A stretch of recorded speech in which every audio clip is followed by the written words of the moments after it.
everybody, it's Dave here from Vikings First and SKOL with two old bloggers. Welcome to the two old bloggers. On this episode, I'll be discussing the Minnesota Vikings preseason finale against the Arizona Cardinals with you. We'll be focusing on the three main themes: the standout performances from players like Jaren Hall and Dwayne McBride, tough roster decisions facing the team, and the potential impact of players on the team.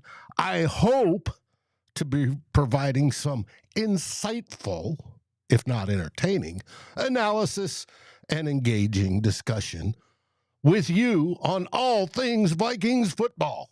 So sit back, relax, and let's dive into the latest episode of Two Old Bloggers. And as I hit the button, it says can't find file. Yay. How about that? Because it probably went to the iCloud. Let's do a quick look. Can I find it? And should be right there. Open.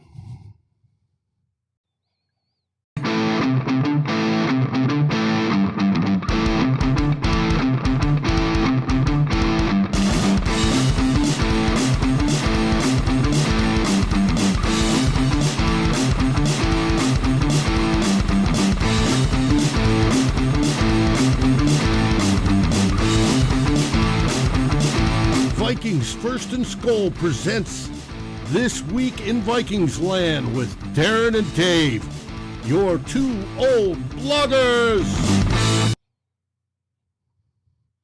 Hey everybody, it's Dave here, and Darren is not, unfortunately. Darren is in British Columbia getting his daughter situated in college, which is cool. Plus, he's also working the fires, so I'm going back to the original screen of just me. Now, for a quick fire update from Darren, before we get into the Vikings game from yesterday, Darren posted to me yesterday that the fire is still about 15 kilometers away from Yellowknife.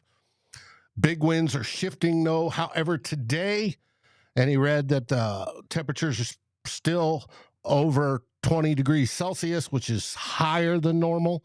And I can tell them about higher than normal down here in Austin. Fire may grow a little closer to the city. If that happens, a lot of volunteers are working on the fire lines and fire breaks and sprinkler lines and such since the evacuation order, which should help protect the city to some extent. And for Darren, we hope that is the case.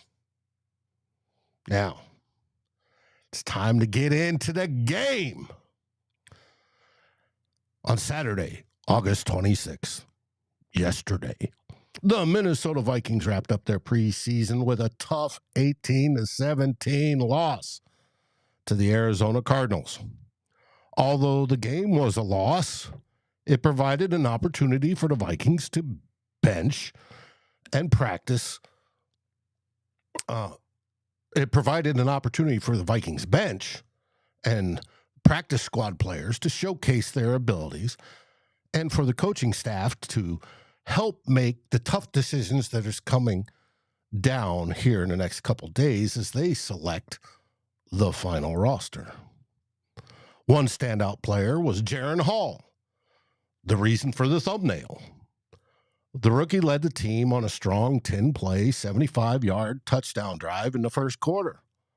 Hall's quick decision-making made some good throws, including the 21-yard completion to receiver Blake Proehl, who didn't drop it this time. However, he struggled with pocket movement and at times was sacked 3 times in the first half, which is not good, showing that there's still work to be done. And I don't think any of you guys would disagree with that there's work to be done. Despite his struggles, Hall had an impressive preseason and showed that he has potential to make a considerable impact in the future and may develop into a functional, and I'm going to use that word, functional NFL quarterback. Am I saying he's going to be a franchise quarterback? No, I'm not saying he's going to be a franchise quarterback. But could he be a functional quarterback? Yes, I do believe he can be. And just compare him to what we saw with the now currently unemployed Kellen Mond. So I think, especially in that first half, it was a good thing to see. Now, busting up this game into two halves because of the steady substitutions that came in and out to lesser quality players, I think it's necessary. What did you all think of Hall's first half of play? I'm curious. Stephen Power says, "Hey, Dave, go Cousins." Yeah, we're going to get to see him here in 2 weeks. Finally, we get to see the starters in 2 weeks. Hey there, Yogi. How you doing, my brother? And I want to say hi to everybody who's here. The lovely and beautiful Miss Mary, Purple Haze, SKOL for life, Yogi, of course, Davy Chains, my man. And who else is in there? SKOL Mafia, Purple Gang. Yeah, you betcha, baby. My worthless opinion. And anybody else that I missed, I apologize. And I know Norsefius is lurking in the background. That's okay. That's quite okay. Well, in the first half, I thought Hall did decent. I thought he played rather well.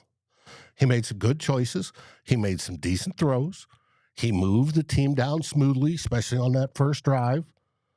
That was great. I like that. And then it started to deteriorate in the second half. Now, was that all on just because the players that came in and were around him, as we're seeing second, third, and fourth stringers come in? Yeah, it's part of it, without a doubt.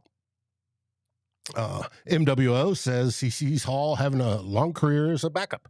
Hey, MWO, that's a great way to have a good career in the NFL. You don't take much pressure. You sit holding the clipboard, and you make decent money. Hey, I'd be absolutely all for it. See, I told you Norsefius was here. In the second half, a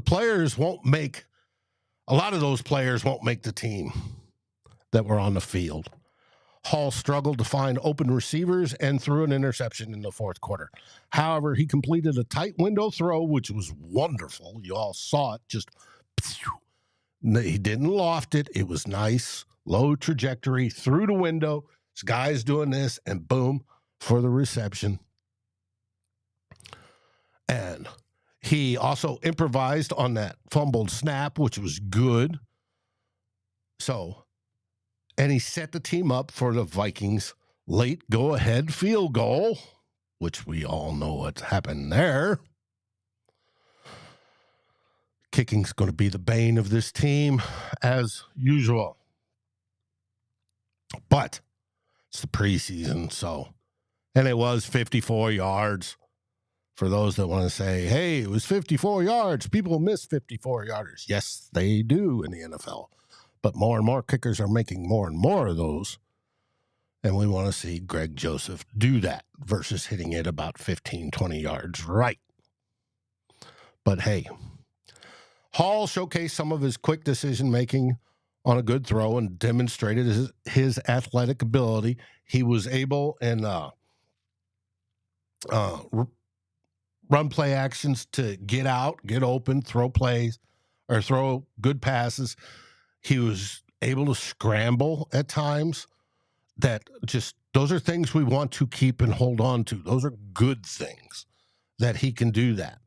Now, we also want to develop, or Coach O'Connell wants to develop him even more, but I'm not worried. I think he's a good developmental prospect to have, unlike Kellen Mond was. Hall, unfortunately, also threw some ugly balls in the second half, including that interception. I don't know if the receiver ran the wrong route, or if Hall made the wrong read, or what it was, but it wasn't a pretty interception whatsoever. Overall, he finished 16 for 27 for 178 yards, 1 touchdown, 1 interception, and a 78.6 passer rating. Not bad for a 5th-round rookie, in my opinion. As I've said before, doing the studying the numbers, no 5th-rounder has ever become a franchise quarterback. And if he can, he'll be the first one. But we're getting more out of him than I expected. So that's a good thing. Now, KOC, after the game, was asked, would he want to keep him around and ideally develop him? And I took the clip and I forgot to load it. What's up with that, David? Let's see if I can find it real quick. And do just that. Here we go. Yeah, I would definitely like to keep him around. And, I think, my philosophy, when you're going to draft a quarterback, I think, you pour into him on a daily basis. Development is a huge word, but I love the fact that we got him as many reps as we did this camp. Not only just in the preseason games, but Chris and Grant did a good job working them in when they could, even with the second offense throughout the early part of camp.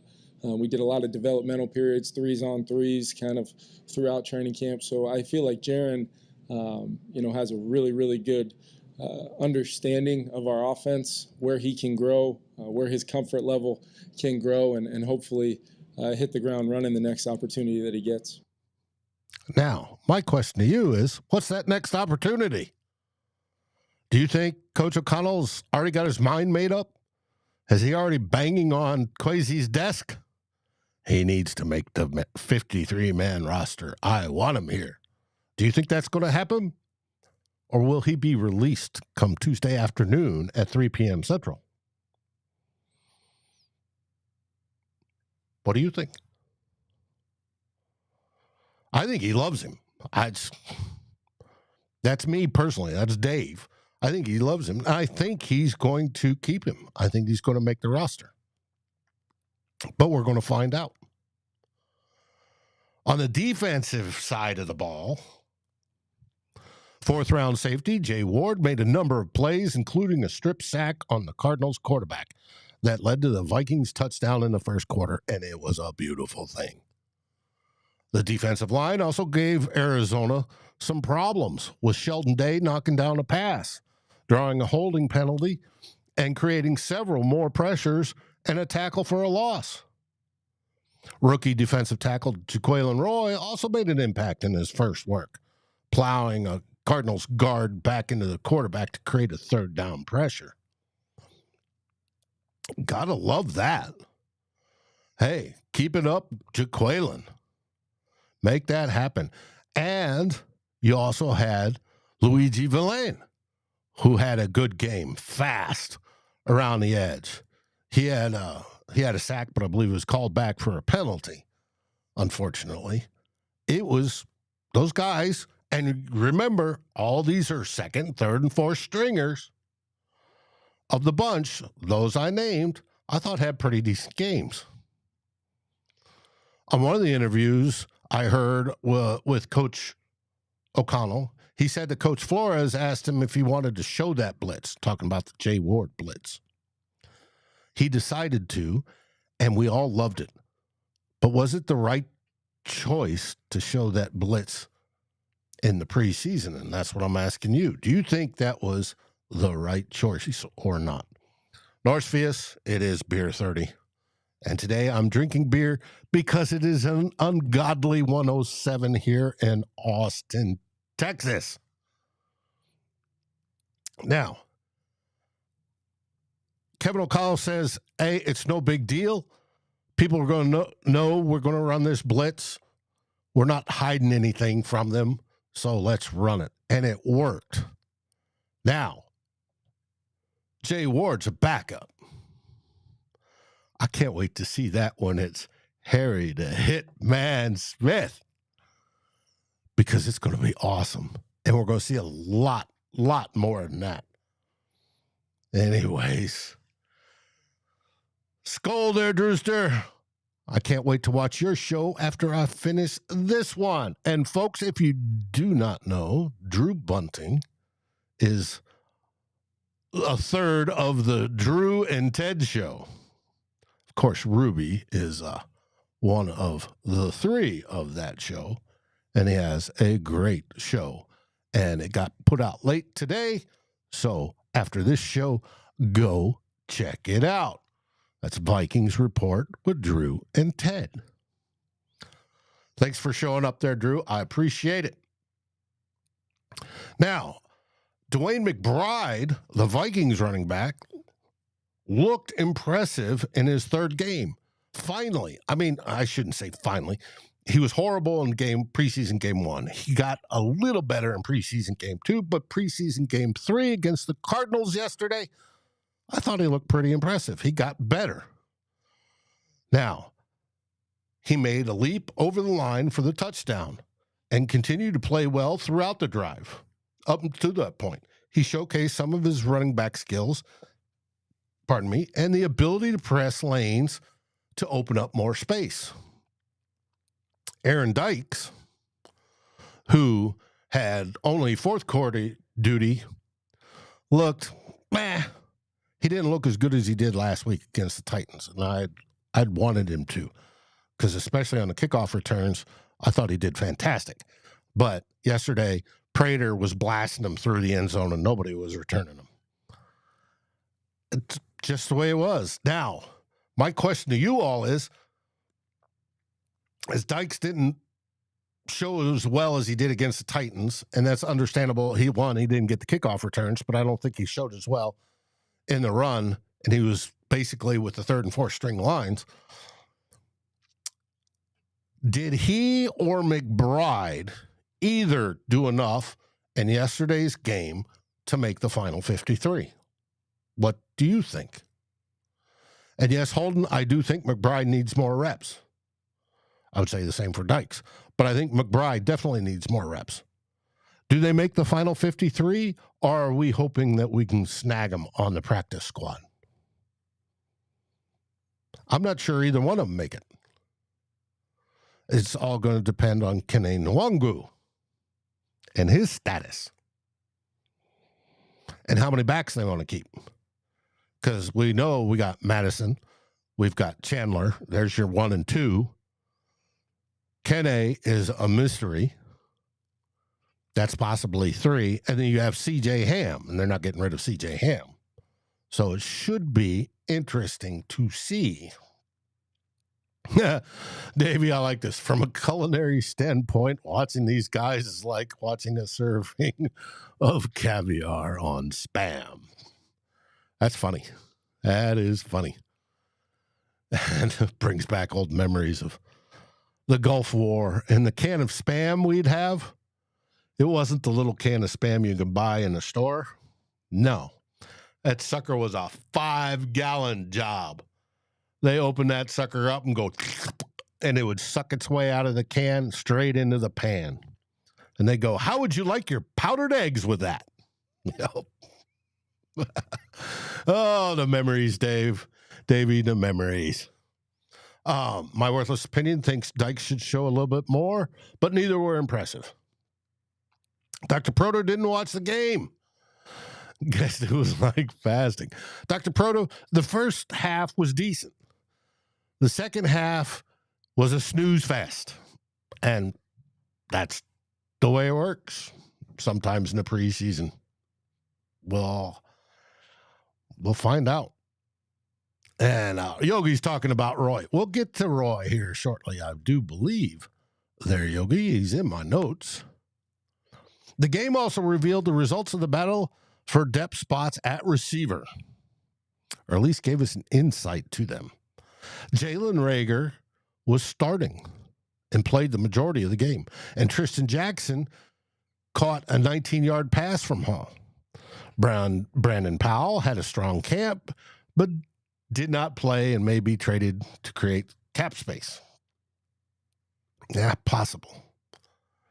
It seems odd to me that with 45 players sitting yesterday, and there were 45 players that were in ball caps, and 4 that would have played per Coach O'Connell if they hadn't had boo-boos. And he, took the, well, we want to make sure they're 100% healthy route. That I don't know if Reagor would have gotten as many reps as he did or who. My question is, with Reagor getting all those reps, is he making the 53-man? Or were they showcasing him for a trade or release? Putting all that extra, hey, look how good he's looked in the preseason. Who wants him? We're opening the bids. Let's open the bids. I'll open it with a 5th. Do I hear a 5th? Right? I don't know if that's their line of thinking. I don't know what you guys would think. Does Reagor stay or does Reagor get released? If we trade him, that's all the better. Then we get something. What would you think he's worth? I do think he improved this season, this offseason, and this preseason. He didn't drop passes. He didn't stop on routes. He ran what looked like correct routes. So I'm curious what you guys thought of Jalen Reagor yesterday, because he had a decent game.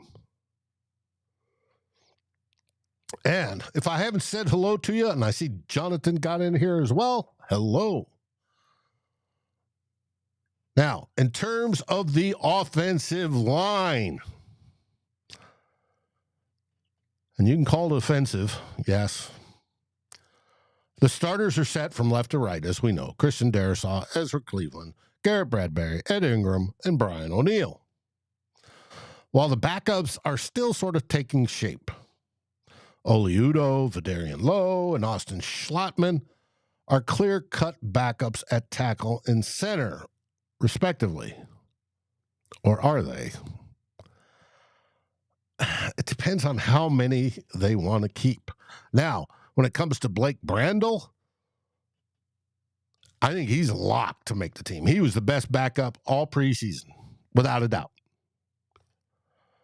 But the other guys, I don't know how they're going to work, how many guys they're going to keep and how they're going to work it, and if they're wanting to replace people. Everybody's heard of Dalton Risner.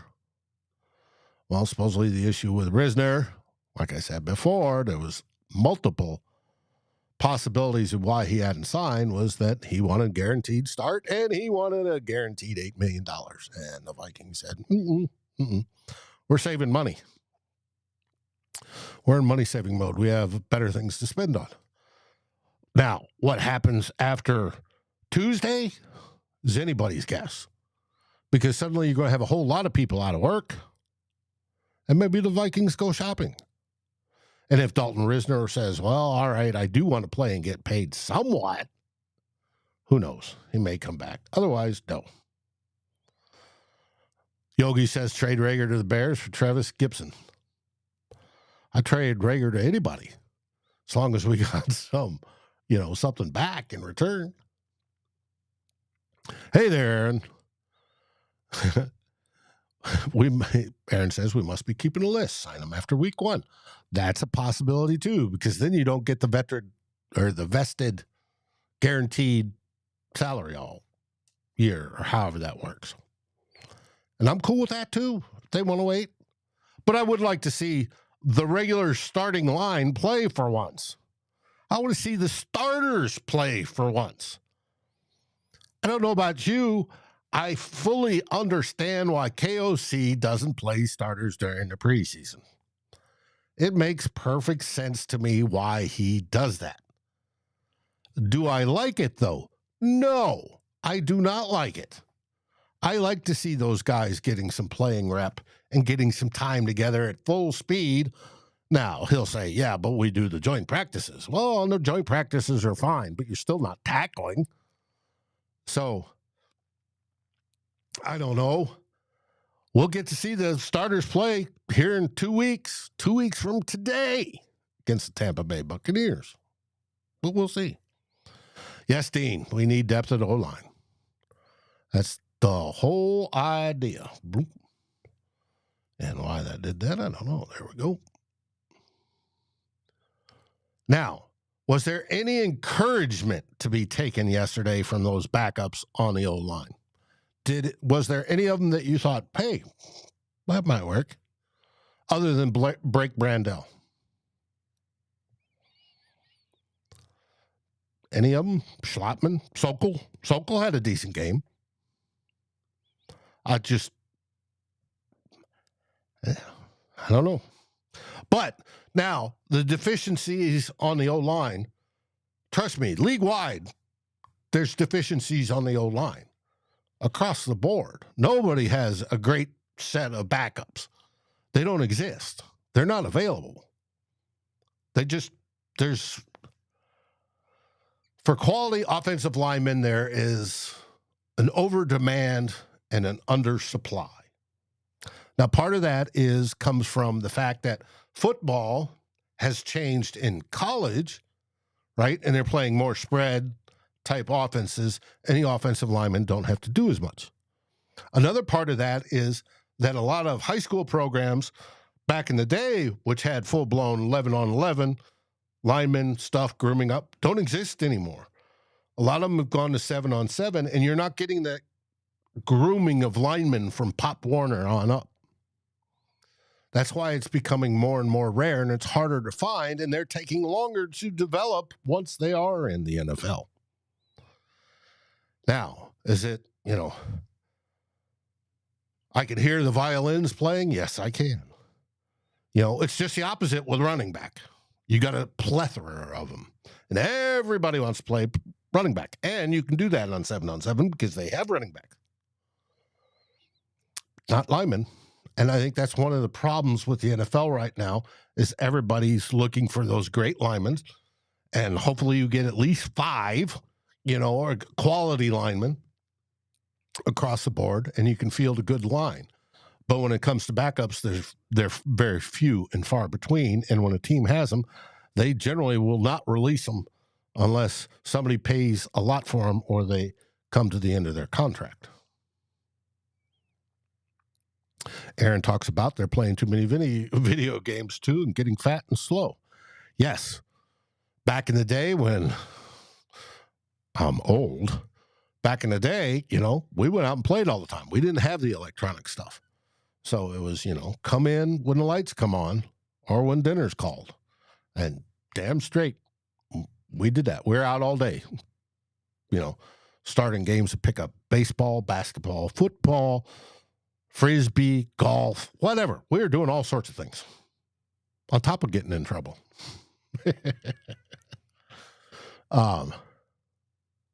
Giatano, linemen are making more money than running backs now, so the tide will eventually turn. I hope you're right. From your lips to Odin's ears, I hope you are right. But you are correct on the total dollar amounts. Now, left tackles have always made bank because you need good left tackles. But yes, across the board, if you get the top of the line guards, they're making right now a little bit more than running backs, top of the line running backs. Yes, they are. Now, it wasn't always that way, but it is now. You got that right. Aaron says, yep, don't be late for dinner. The preseason also helped resolve some concerns about the bench and who secured spots on the 53-man roster. Based on their performances in the game, 40 players look to be locks, leaving approximately 13 spots open. Vikings will have to make tough decisions in the upcoming days. Like I just read that before, to include Rager or Tristan Jackson. But there's also the question of, will they keep Kene Nwangu or Chris Reed? Both have been out with some mysterious, undisclosed injuries. Now, Chris Reed suffered his outside of football, where supposedly Kene suffered it inside of football. And Reed's been on the NFI list, whereas Kene has been on the straight pup. Now, do they make the squad? The question is, for Kane or Chris Reed to make the squad, they have to make the team, the 53-man team, on Tuesday, and then on Wednesday, they can be put on IR with designations to return.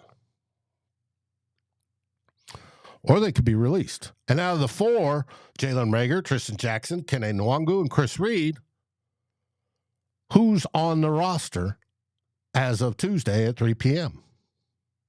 Who do you think's there? I think all four could be gone. It's going to be interesting to see how KOC and Kwesi work this. Are they going to try to release a couple of players that they want back just to keep Kene and Chris Reed on the team for that day and hope they don't get scarfed up? I don't know. It's going to be fun to watch. I don't think we've had this sort of scenario before, especially not with these two running the show. So I don't know. Dr. Proto, it's just a tweak. Yes, Dr. Proto, it's just a tweak. You got that right. Aaron says Kene could be gone, and I think he can. I think Chris Reed could be gone too. I have no idea. That's why I find it fascinating. It's going to be interesting. Aaron says Kene seems one-dimensional. Well, we have seen him carry the ball. Yes, he does, but has he developed? I mean, maybe he developed over the offseason like everybody else tends to develop. I don't know. We haven't seen anything. You know, he was there at OTAs and he was doing okay. He had moved into the RB2 spot. Well, maybe that was good. And then it's a tweak. I have no idea. Diatalo thinks all four are gone. Could be. And there'll be so many free agents available that are better than those guys. That's probably the case. And they might be gambling on that. Hey, you got a Wall Street trader and Kwesi. You know he's watching the market. He's sitting there and going, who's released? And he's probably got a ticker tape going, across the deal, across his computer. Eagles release this. Rams release this. I'll stay away from the Rams. We've got enough of those players. And it'll go on that way. And they'll make calls. I don't know. Hopefully he's got his Rolodex built up. Everybody's on speed dial. He can make a move as quickly as he needs to get them on board. Aaron says, watch Hunt after week 1. Could be. So, overall, the preseason game did not accomplish the Vikings' goal of winning against the Cardinals. And we're 0-10 in the last 10 preseason games. 0-6 for O'Connell. But hey, it's preseason. But it did help to resolve some concerns about our bench, at least hopefully. The game showcased some unexpected performances, particularly by Jaren Hall. I didn't expect him to look as good as he did. I'm happy he did. And Dwayne McBride. I didn't expect Dwayne McBride to suddenly step up, who could potentially make a considerable impact if he continues to develop, and same with Hall. The Vikings will now have to make some tough decisions here in the next 2 days. And I'd love to be a fly on the wall inside Kwesi's office to see how they've got things racked and stacked and where they want to go. Mary, your worry for this team is depth. And you probably asked 32 other teams, and they're going to say the exact same thing. But yes, our depth in certain position groups is weak. There's a couple of position groups we're strong in, wide receiver and safety. I think we're deep in those groups. But when it comes to O-line, interior D-line, corners even, that's a little weak. So, Yes, Jaren Hall seems to be KOC's golden boy, and Cousins will be gone after this year. I don't know what their plan is for Cousins. That's quite possible. They're setting up for that. Money-wise, it could make sense. It will all depend on how Kirk is Kirk. If Kirk has adopted his new persona with the ice, and all the Kirko chain stuff, and he goes out and balls out and wins us a Super Bowl, hey, he's back. But if he reverts to old Kirk, they're going to let him go. I don't know. Or falls off the cliff because he's 35. Like I said before, 35 is the age you watch quarterbacks go off the cliff, start to deteriorate. A running back, it's 27. Defensive lineman, it may be 31. Defensive end, they can play to 34. Stuff like that. Quarterback, it's 35 is that number. So, I don't know. Mary, if we lose one, it's not necessarily that we're in trouble because the other 10 on whatever unit that is will compensate. It's not like losing a whole offense or a whole defense. Now, if we lose Kirk Cousins, yes, that's throw in Jaren Hall. I don't even want to see Mullins at that point. I mean, Mullins will play the rest of whatever game Kirk got injured in and then throw in Jaren Hall. But G-Mac, he wins a Super Bowl. That would be perfect time to dump him. Man, or convince him to retire. I think it would. But who knows?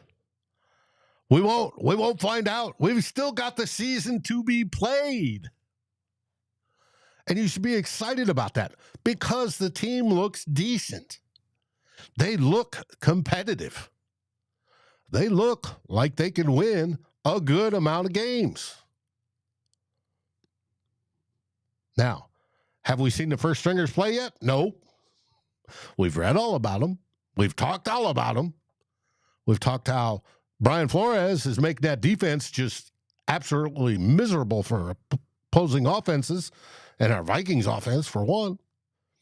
We see Jordan Addison making great catches during training camp. If he can stay healthy, we know that'll help JJ because that'll pull some of those. I should say it'll help JJ. They're still going to double team JJ until they get burned enough by Addison. And you're going to have defensive coordinators going bald after that, pulling their hair out, trying to figure out how to cover those guys. And when they get that figured out, they're going to lose to TJ Hawkinson. If Hawk ever gets over his mysterious illnesses, his ear infection and his back spasms and whatever comes next in the list of things he goes through to press for his extension. I don't know. Steven says, we still have yet to see Flores's D at full throttle. We're not going until 2 weeks from now. And then during the games, he'll run it at full throttle as long as he needs to, and then they'll back off a little bit.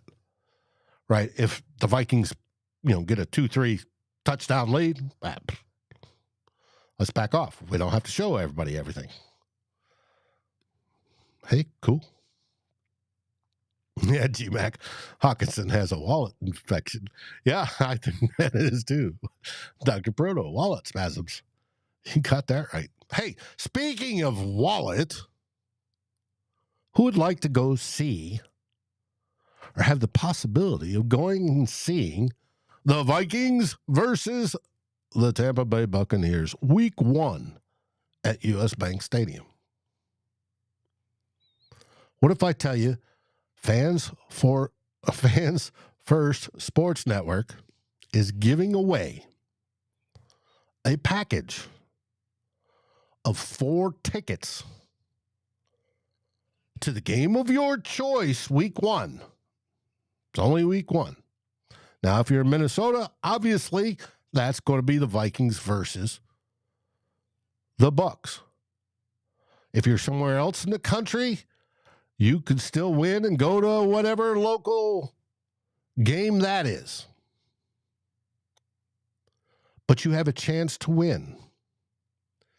And it is 4, like I said, it's a package of 4 free tickets valued up to $5,000. It's tickets of your choice. You can choose the seats of the available seats, up to 4 seats together, up to $5,000. That's a $1,250 ticket. Where does a $1,250 ticket get you inside U.S. Bank? That's lower bowl. That's just about anywhere in the lower bowl. So it's real simple. All you got to do is go over to contestfansfirstsports.com. I'll repeat that. contest.fansfirstsports.com and fill out the appropriate information. That's it. Simple. Easy peasy. And once you've done that, you're registered to win those 4 free tickets. The contest or the registration goes through September 4th. So you'll have time for notification. And if you win the 4 free tickets, by all means, take advantage of them because they're going to be nice seats. And if Fans First Sports is going to pay for it, oh yeah, baby. It doesn't cost anything to enter. Just go in there and put in the information and you're entered. What's the worst that can happen? You'll be watching it on TV like me. So I wish I could enter. I can't because I'm, quote, an employee of Fans First Sports. But you can. So I would highly suggest that you go do it. The link again is contest.fansfirstsports.com. I will throw it up here real quick. Let's see if I can copy and paste. That would be even better. Boom.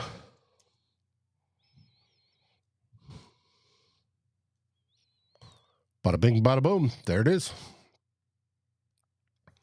So, hey, it's worth checking out.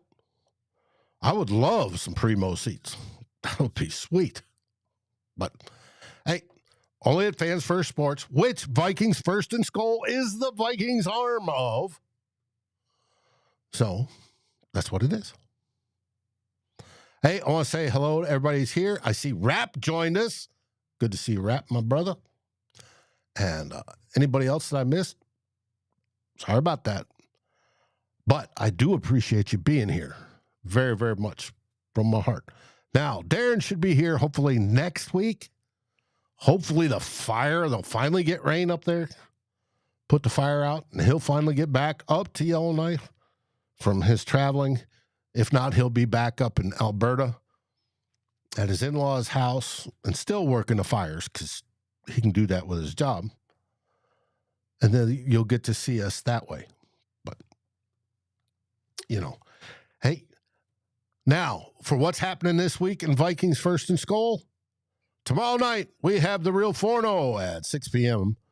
Central live on the Vikings First and SKOL YouTube page. Same one as this one.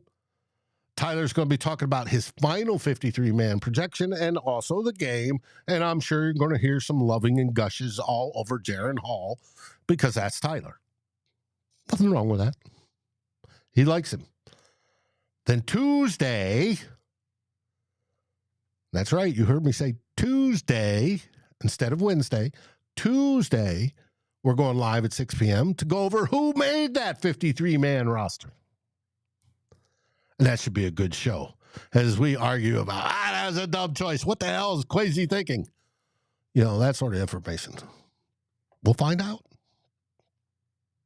So it should be good. Drew, you can put in for those tickets. Go put in for them. It'd be fun. Dan says U.S. Bank is fun.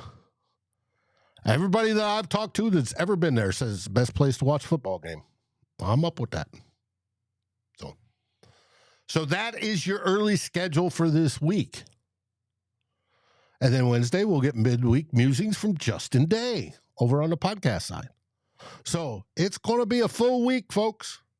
So keep your eyes and your ears and your mind engaged. And Vikings First and SKOL will be there with you every step of the way. Now, I want to thank everybody for joining me today. Like I said, hits you right here.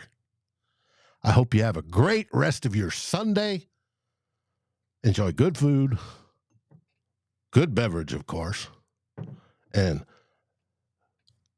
have a great time with family and friends.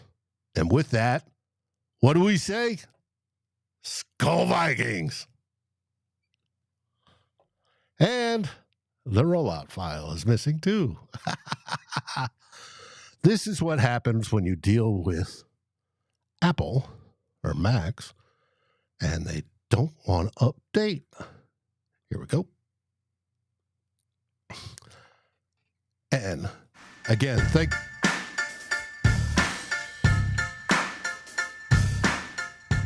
Like, subscribe, and ring the bell, and rate us on your favorite podcast aggregator. Darren and Dave, thank you for watching this episode of Two Old Bloggers. We look forward to seeing you on every show on the new Vikings First and SKOL. You can find our podcasts as part of the Fans First Sports Network. Sports takes for the fan, from the fan. SKOL, everybody!